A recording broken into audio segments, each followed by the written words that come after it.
Good evening, this is Nicholas from Gandora Gaming, and I bring you guys my first place Donquixote Dolflamingo deck profile in set 5, Blue Dolphy. Yep, Blue Dolphy can compete, and he can win. Last week I got second place, and this week with an updated list, I just got first place, which makes me really happy and really excited to say Blue Dolphy can compete, which is something no one actually expects. Blue Dolphy hasn't been relevant since set 2, at least.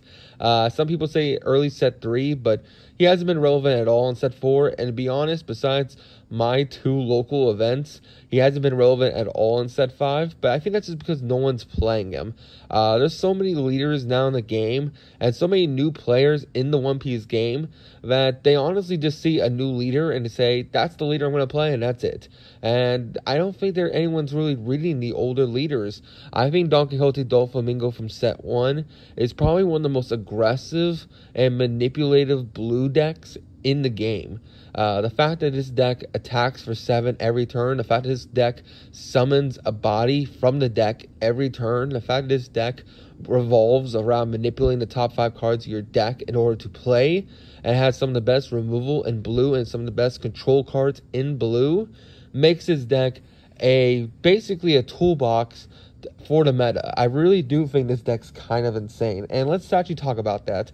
So first things first, we gotta talk about the leader himself, Donquixote Dolflamingo. He is our leader. He is pure blue, so he's at 5 life, and basically he has the ability, when you put 2 Dawn on him at minimum, when he attacks, you can rest 1 Dawn, so it requires 3 Dawn to activate his effects at minimum, 2 on him and 1 rested. You look at the top card of your deck. If it's a 7 Warlords of the Sea card with 4 or less costs, you play that card as rested. Now, the reason why this is a broken ability is because basically using cards like Perona and the level 3 Donquixote Dolflamingo blocker, you're able to scalp the top 5 cards of your deck in order for you to draw into not only strong removal cards and strong characters and counters and just things of that nature, but also summon out really powerful blockers or just really good solid 5Ks while still swinging with Dawn without having to hard play them. And I think that's what actually gives this guy a huge advantage. A lot of the leaders in this format are not 5 life, which is a very big thing for you. The fact that Donquixote Dolflamingo has 5 life when most leaders in this format are like 4 life or less. Like, think about the format. We have Blue-Black Sakazuki, which is 4 life. We have Red-Purple Law, which is 4 life. We have, what's it called? I think the only 5 life is Luffy, Purple Luffy. And even that deck injures itself. It takes life away from itself in order to ramp. So that deck, even though it is at 5 life, it feels more like a 4 life deck or 3 life deck because it's hurting itself in order to play. Yes, Katakuri and Big Mom. I don't think Big Mom's in this format, but even though I think it's a strong deck, I think Katakuri is like one of the only 5 life leaders. And Nell is a 4 life leader, even though his ability gives him the 5th life multiple times. So technically he's a 5 life leader, but he's really 4 if you push him hard enough. So I don't know, that's kind of debatable there. But I just feel like there's just not a lot of 5 life leaders. And the fact that he is a 5 life mono blue leader that summons a character from the deck is very powerful. And don't get me wrong, we have not gotten new 7 Warlords of the Sea cards since set 2, which is very depressing. 7 Warlords are so important into the One Piece manga and story as a whole that you think that we get more support in the future. They probably will. But the fact that we have not seen any new 7 Warlords of the Sea cards that synergize with Donquixote Dolflamingo since set 2 is kind of insane. But the cards we do have are still solid to this day, and blue in general has gotten some of the best removal since then. Like, to be honest, we have some of the best cards in the game. In set 3, Pillars of Strength, we got 3,000 Worlds, which is a really great removal for 5 or less cost characters. In set 4, in Kingdoms of Ignition, we got Gum Gum Red Rock, which is literally the best removal in the entire game. And now in set 6, we have, of course, Borsalino, who is just one of the best 7Ks in the game. And of course, 10-drop Kaido, draw 4, who's just absolutely a beast this format. Not only does he solve one of the biggest issues of blue, that is, Donquixote, Dolflamingo, usually their attackers and their characters are not that big. Like, most of the deck is 5K or less. The fact that Borsalino and the fact that Kaido are just so big helps you clear some of the bigger characters. Not just the removal from the counter cards, but just the fact that Kaido's just a 12K draw 4 is just absolutely insane for blue. It fixes some of the biggest issues with early Donquixote Dolflamingo, because one of the reasons why he was never one of the best decks was because red just had the ability, and red and purple, to be honest, and green, red, purple, and green, just had the ability to put 10Ks on the field, or 8Ks like Kid on the field, that blue had horrible time getting rid of. Blue was just a blocker deck at the time. In set 1, when Donquixote Dolflamingo was relevant, all we had was like blockers. The biggest guy we had was 9-drop Mihawk, who, don't get me wrong, is still one of our best removers in the game. He wasn't good enough to clear the 8-drop Kids and the just 10-drop Kaidos and the 9-drop Kaidos and all the really, really powerful red and green and blue cards. And then black and yellow came along. And honestly, I feel like people just forgot about this leader because they never got support directly. Donquixote Dolflamingo has gotten some of the best support based on his color, but not as a leader himself. So let's actually get into that. So this whole deck revolves around stacking the top 5 cards of your deck in order to then manipulate them. So the idea is that you want to stack in a way that you're drawing into really good counter cards or just really good removal cards, and you're stacking it so that you can summon out 5K beat sticks from the deck, which is pretty strong because it puts pressure on your opponent. Either they deal with the 5K beat stick, which is just great because it's basically a free blocker every turn, because if they waste Dawn on their characters or waste swings on their characters on a character you summon from deck, that just saves you a block, which is absolutely insane. So Donquixote Dolflamingo, the fact that he summons them in rested is actually a benefit. Now, if he summons them in attack, that'd be insane because you can summon out 4K blockers and the blockers will block for you, which is pretty solid. But honestly, I'm really happy to summon out in rested mode because it allows you to ultimately put a target on them. It says, hey, I'm giving you an ultimatum. You either swing at me, which I don't want you to swing at me, or you can swing at this character I summon who's going to threaten you later that I just cheated out of the deck when I swung at you. The fact that you can just cheat out bodies and put pressure on your opponent is so good. I think Donquixote Dolflamingo, unlike all the other blue decks, is very proactive. It's very, hey, I'm putting pressure on you. I'm swinging for 7 every turn. What are you going to do about it? And that's why I think this deck is really strong. It's kind of like Katakuri in a way. Katakuri is really powerful because with 1 Dawn attached to him, he becomes a 7K, and he looks at the top card of your life or whatever, or your opponent's life. But Donquixote Dolflamingo says, hey, you put 2 Dawn on me, and I summon a character from the deck, which is pretty insane. And honestly, the guys we summon from deck are pretty strong. We have 31 targets that we are playing. Those 31 targets are being the 2 Gecko Morias. The first one, Gecko Moria, the 4K 5000, has a 1000 counter. He adds the 7 Warlords of the Sea or Fuller Barks Pirate from your grave to your hand, which is just really strong. He can't add the Ever Gecko Moria, but the Ever Gecko Moria is a vanilla 6K 4 cost, which is just pretty strong because if we do cheat him out, which is one of the best things we can do, it basically puts our opponent in a situation where if they're going to attack into our Gecko Moria, they have to at least put 1 Dawn on their leader to contest it, which is pretty strong. And the other cards are just pretty insane too. Bartholomew Kuma is a blocker, which is just really strong. Donquixote Dolflamingo is also a blocker who looks at the top 5 and puts them in any order, which just helps us scalp our deck. The Boa Hancocks help us draw cards. The 1 Boa Hancock, which is one of the best ones, has a 1000 counter, 5000 attack. And basically, when you put Dawn in it, when it attacks or is on block, if you have 5 or less cards in your hand, it draws you a card. And the other one says, hey, when attacking, you draw 1, trash 1 from your hand. Now, you're supposed to play it in decks like Impel Down because the ability allows you to trash up to 3 cards from your hand, but you're never actually doing that. You're only ever doing the draw 1, trash 1. It just keeps counter in hand. If you have too many high guys or too many non-counter cards in hand, it helps you filter it out, which is just pretty strong. Other cards that we're also playing in his deck is the 4-cost Mihawk. Not only is he just a 2k counter, which is absolutely insane, but if he actually does swing at your opponent, you put 1 Dawn on him, and he draws 2, trashes 2, which is absolutely insane. He helps you filter out your deck really consistently. And I really do like Marshall D. Teach from the structure deck. Yes, he is a 4-cost 4,000, but you never really want to hard summon him unless you're trying to go for game. The idea of him is that he just deals with blockers so easy. The idea is that you can just put him, stack him on top of your deck, so that when you draw, you don't draw into him, but he's on the top of your deck for the swing effect, where basically you swing a Donquixote Dolflamingo for 7, summon out the Marshall D. Teach in the battle in the attack phase, thus you bounce back their blockers so they can't block.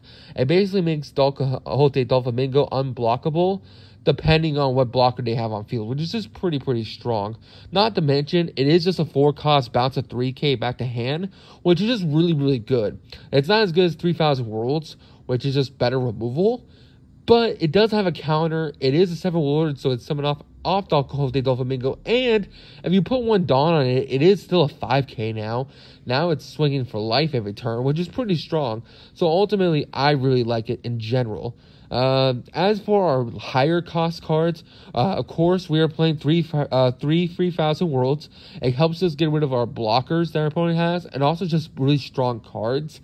If I'm going against a purple deck, it helps me deal with their 5-cost cards like Polly and things like that. It just says, oh, you summon Polly? Cool. Get rid of that Polly. I don't want to see his ass ever again. Congratulations for not playing Rush, so now that doesn't matter anymore. Oh, you summon out a Borsalino blocker? Bounce that bitch back to his deck. I don't want to see his ass. Same thing goes for Red Rock. I think Red Rock is still a really solid 3 of in a deck.